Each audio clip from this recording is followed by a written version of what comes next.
Hello বন্ধুরা, সবাই কেমন আছেন? আশা করি সবাই অনেক অনেক ভালো আছেন। আমি চলে আসলাম শাহিদ কাপুরের নতুন মুভির ট্রেলার রিভিউ নিয়ে।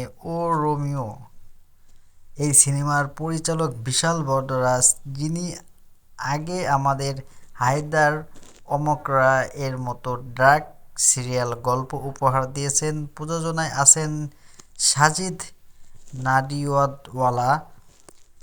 নায়ক নায়িকা শাহিদ কাপুর এক ভয়ঙ্কর রাগী আর ভেতরের ভাঙা চরিত্র, তৃপ্তি দিমারি রহস্যময় ও শক্তিশালী নারী চরিত্র, এছাড়াও গুরুত্বপূর্ণ রোলে আছেন নানা পাটেকর। ট্রেলার দেখেই গল্প কি বোঝা যায়? ট্রেলার থেকে পরিষ্কার, এটা কোনো সাধারণ প্রেমের গল্প নয়।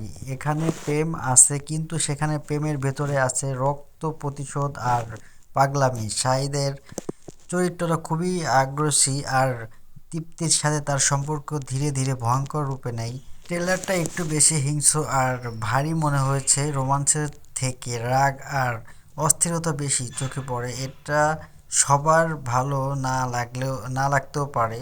সিরিজ ডেট রিলিজ ডেট 2026, 13ই ফেব্রুয়ারি, ভ্যালেন্টাইন ডের সপ্তাহে চলবে। ও রোমিও ট্রেলার দেখে মনে হয় এটা মাস এন্টারটেইনমেন্ট না, বরং ডার্ক ও ম্যাচিউর দর্শকদের জন্য। আপনি যদি বিশাল বরদরাজের সিরিয়াস সিনেমা পছন্দ করেন, তাহলে এই মুভিটা আপনার জন্য। আপনারা সবাই কেমন আছেন সবাই জানাবেন, আর রিভিউটা কেমন হয়েছে কমেন্টে জানাবেন, ভালো মন্দ। ওকে, সবাই ভালো থাকবেন, বাই বাই।